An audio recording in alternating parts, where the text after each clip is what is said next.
everyone. Thank you so much for your patience. Good morning. I'm San Francisco Mayor London Breed. I'm here with Dr. Grant Colfax of the Department of Public Health just to give an update on what's happening with the Omicron variant, because I know many of us are anxious to know, when is this thing going to start dying down? Well, the good news is things are starting to plateau. It doesn't mean that we get super comfortable and take our guard down, but even though we are still seeing additional cases, even though our hospitalizations are very high, we have the capacity to handle what is coming our way. We are starting to see just the numbers plateau, and the trends from other parts of the country and the world show the people that were pretty much ahead of us and the case were skyrocketing. We are paying very close attention, and it seems like San Francisco luckily is behind all of that, and so we are following a very similar pattern to other cities across this country. So if that's any indication, and plus with San Franciscans being 82% vaccinated fully, it's really, hopeful for the future and hopeful that we will continue to move forward. We will see some additional improvements as the days go on. And I know that it's been a very, very challenging couple of weeks over the holiday season. But as we continue to say, one of the most consistent things that have been said time and time again throughout the course of this pretty much 2-year pandemic is that the light at the end of the tunnel is here. We may go through another tunnel again, but just know that there is hope and there is light. And so I'm here just to also say, because I know that many people, are asking a lot of questions. Well, what's going on with testing? What's going on with the Tenderloin emergency plan? Why are things not moving as quickly? And many of us should understand the city and its bureaucracy, despite an emergency declaration, it's challenging. But more importantly, let's keep in mind that we see these numbers of the Omicron variant spike. We also see them spike with our city employees. A lot of our police officers, our firefighters, our Muni drivers, our Department of Public Health workers, and those at San Francisco General are out with Omicron. So we're going to continue to experience this challenge for some time. So we ask for people to be very patient with us, to know that we're doing our very best. We're working to backfill sometimes some of those positions when they're out with overtime and a number of other resources, but these are the times that we are living in, and as a result, we just have to adjust to our environment. So with that, to talk more specifically about where we are with Omicron, what we can hopefully expect for the future, and the hopefulness, when Dr. Colfax is smiling and excited and hopeful and is giving an indication that things are going to get better, then I know that's probably actually what's going to happen. So it means we get to come outside and play, right, Dr. Colfax? All right, so ladies and gentlemen, please welcome to give an update on our COVID-19 Omicron variant and what's happening throughout San Francisco now and hopefully into the future, Dr. Grant Colfax. Good morning, everybody, and thank you, Mayor Breed, for your ongoing leadership as we enter the third year of this pandemic, third year. And as the mayor has stated, we are indeed seeing COVID-19 cases drop relatively rapidly in the city. And we can now confidently say that we are on the beginning of a downward trajectory with regard to this surge. Our latest data show that our cases peaked on January 9th with a 7-day average of 2,164 cases per day and have steadily dropped each day since then to 1,076 cases per day on January 12th. This is good news. It's been a rocky start to 2022, but I ask that we all hang in there for just a little bit longer. The surge is not over yet. Hospitalizations, which trail the peak in cases, will still continue to go up. Fortunately, for now, we expect to meet capacity within the healthcare system to take care of people both with COVID and with other healthcare needs in our hospitals. We are urging people to remain particularly vigilant for a little bit longer. cases are still very high. Cases are indeed still very high, especially compared to prior surges, and we all need to get well past this peak. And look, I know that everybody is exhausted. Let's give some gratitude to our frontline staff who, as the mayor has said, have been working overtime to patch together coverage as colleagues become infected and had to stay home. Many of them became infected too. And fortunately, for the vast majority of our cases in the city, cases have been mild because people were fully vaccinated with the first series, and for many people were up to date on their vaccinations with regard to the boosters. At this point, it looks good with regard to making it through. We are likely to make it through this surge and come out in a much better place.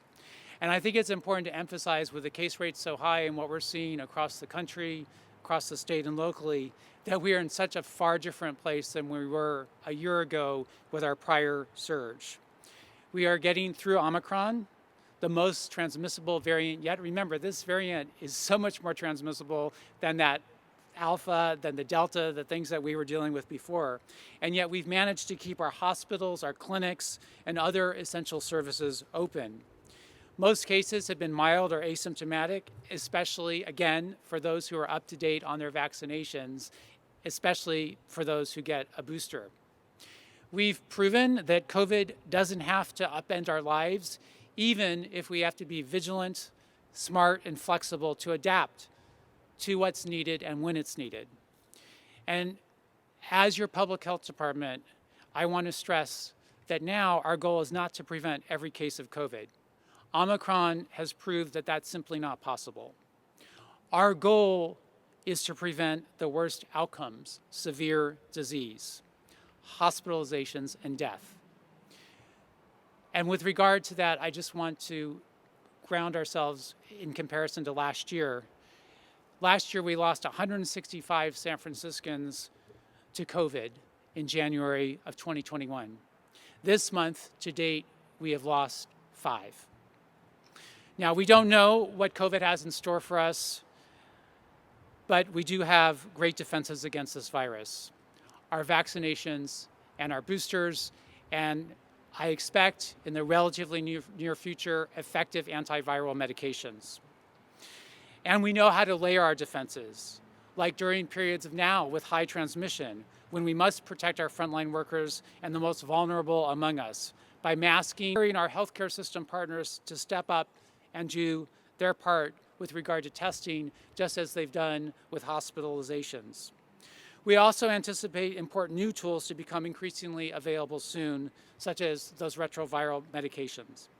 This will allow us to better protect people who are especially vulnerable to severe disease.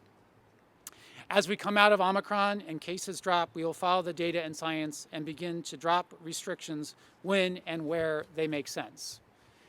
And we acknowledge that individuals have different levels of comfort with the risk of COVID, and that indeed different levels of risk because of certain medical conditions.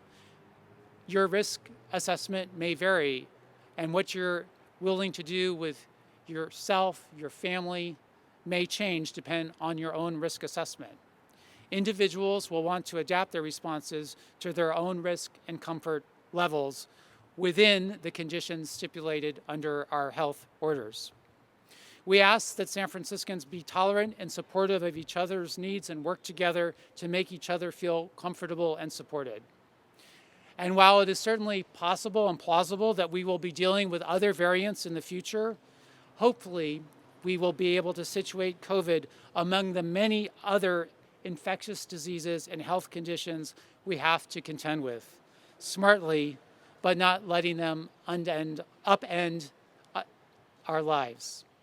San Francisco, thank you for all you've done and continue to do as a city, and we will continue to get through this together.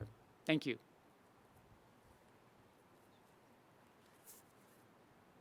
Questions? So I'm a little confused, Doctor, and forgive my ignorance. So you're saying that the cases are beginning to fall rapidly, a downward turn, but then you say the surge is not over. Well, yeah, I mean, the cases are still high. So I guess it depends. If you define surge as a straight trajectory up, but we're still in the surge. I mean, our cases are still much higher than they've ever been before. So I just want to make sure that people understand that we're not out of the woods yet. And our cases are still extremely high, but the good news is they have plateaued and are starting to go down. But they're still at a relatively high level than where we've been. But as the mayor said, we're looking at data from other places that have been ahead of us, and the consistent data seem to show that cases could go up very fast, they start to come down very fast, so we're on that downward trend now. Now, they could go back up again. We're hopeful that that's not the case, but given where we've been for over 2 years now, I think the point is that cases are starting to come down. Hospitalizations are still going up to some degree, but the rate of increase is starting to slow down a bit. And the really important news is that our hospital capacity still remains relatively robust. So we still have capacity to take care of people, whether they have COVID or other medical conditions in our hospital system. And remember, that is such a key metric going forward. You mentioned possibly dropping restrictions. What type of restrictions are you talking about, and are they going to be based on case rate or hospitalizations? Well, so it will be a combination of factors that we're looking at, and I think it's too premature to speculate on exactly the order that restrictions would be lifted. But I think we would look at similar processes by which we've lifted restrictions after the prior surges. Well, it's the things that the layered defenses that we've required. So I think that, for instance, we've had the indoor masking requirement went back into place. So that is something that we would be looking at, and other similar restrictions. But again, I don't want us to jump too far ahead. We're still at very high rates. The hospitalizations are still going up. They're going to level off, we expect, relatively soon. But I think the really important thing is, after being through a number of these surges now, we also want to be responsive in a way that reflects the fact that we need to learn to live with this virus. So we're not going to hold on to restrictions and just waiting for Omicron to go away or COVID to go away. It's clear that that's not going to happen anymore. We will reach a place where COVID is endemic, and we're going to learn to live with this virus, and our lifting of restrictions in a gradual way will reflect that new reality.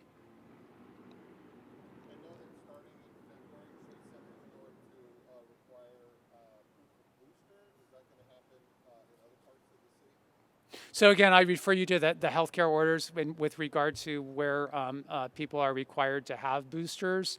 Our point is that really Omicron has shown that people need to be up to date on their vaccinations in order to be as protected as possible from Omicron with regard to severe disease and hospitalizations, which again is our goal here. So getting people, having people access to boosters is really key. I think one of the reasons that we have been so successful with dealing with the Omicron surge is because we have a very high booster rate. 61% of people vaccinated in the city have received a booster and are up to date on their vaccinations. That is far higher than, for instance, the national average or even the state average. But we really want to encourage people to continue to get those boosters, and we're making boosters available both within our healthcare systems, including the health department, and of course with our pharmacy partners.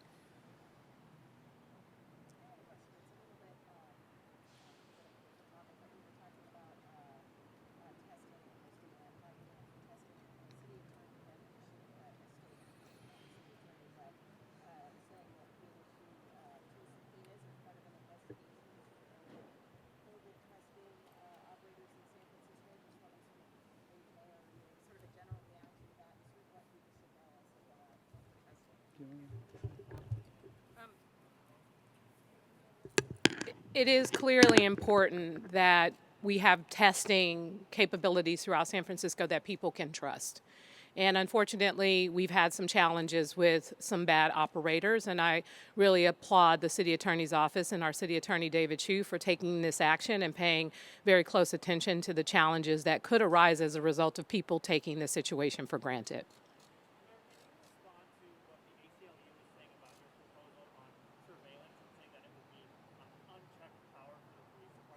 Well, it's not unchecked power for the police department. The fact is, we want to address the challenges of crime in our city. And in fact, You know, everyone nowadays is carrying around all of these gadgets and phones and in someone's face out in the public, and anyone who's not law enforcement can see everything that's going on. People from all over the city. And when you talk about a situation, for example, like with what happened in Union Square, the fact that there was a lot of online chatter, the fact that our officers were aware and needed another resource through video to observe the behavior, and because of our ordinance could not. There are a lot of things that could have been prevented based on information that we get, and we're not only asking to allow this to happen based on evidence, but part of my ordinance is to say we have to also report this information, like when this is accessed by the San Francisco Police Department, it will be made public, it will be provided to the Board of Supervisors, and so if there is a need to do an investigation or anything about why they chose to do it and it's wasn't necessary, then that will be dealt with. But ultimately, the goal is to address public safety. And the fact is, we need this tool. It's a responsible use of this tool in order to do so.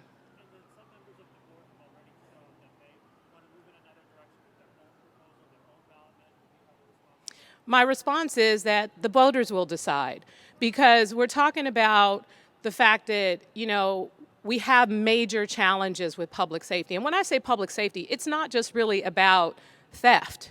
It's also about assault and the number of people who've been attacked on our streets, the number of people who've been robbed and assaulted. And we want to make sure that we are using every tool at our disposal responsibly to keep the people of San Francisco safe. And I don't think what I'm proposing in my ordinance is unreasonable in light of everything that's been happening in San Francisco. Mayor, the voters of San Francisco support your ordinance. Thank you. Go forward with it. We need your protection. Thank you very much. From the mouths of citizens. All right. If you could address the businesses and restaurants in San Francisco that have had a lousy Christmas. Some of them had to. Everyone's had a lousy Christmas. So what words do you have for them? Are some of the restrictions going to be lifted? My hope is that, yes, as Dr. Grant Colfax said, we use in this entire, we also have a responsibility to follow the state orders, but mostly when we look at the data, when we look at the hospitalization rates, when we look at the number of people who sadly, passed away, it makes it possible for us to potentially remove a significant number of restrictions. But I think ultimately, regardless of the restrictions, that's not probably what's keeping people away from these places. It's really not wanting to contract Omicron. I know that's really what people were focused on is keeping their distance to not get it, but it's highly infectious. It's been very challenging. People are getting it, and the good news is that people, for the most part, are not ending up in the hospitals and dying in numbers like we've experienced just this last year before we had access to a vaccine. So I'm hopeful and optimistic about what this means for the future. And sadly, so many of our small businesses, so many of our restaurants, so many of our families and people who have not been able to get together as a result of this, it's been very, very challenging. And my hope is that as we begin to reopen, as we see the numbers decline, that we continue to be careful, but we continue to go out and support our restaurants, that we order and pick up from our restaurants and our various businesses, that we support our small businesses, because it's going to take all of us to get through this. And part of that is San Franciscans doing a little bit more to support especially those businesses in our community. And I'll give you a perfect example. Like my dry cleaner, I've been going to the same dry cleaner I've had since, I had a dry cleaner, and I'm not getting as many clothes dry clean as I was before. And so just really talking to the dry cleaner that I go to find out how can I, as a customer, longtime customer, be supportive. And so sometimes donations are helpful to the businesses that you care about and support in that way. All right. Thank you very much, everyone. Thank you, Mayor. Thank you, Mayor. All right. Thanks, Doctor.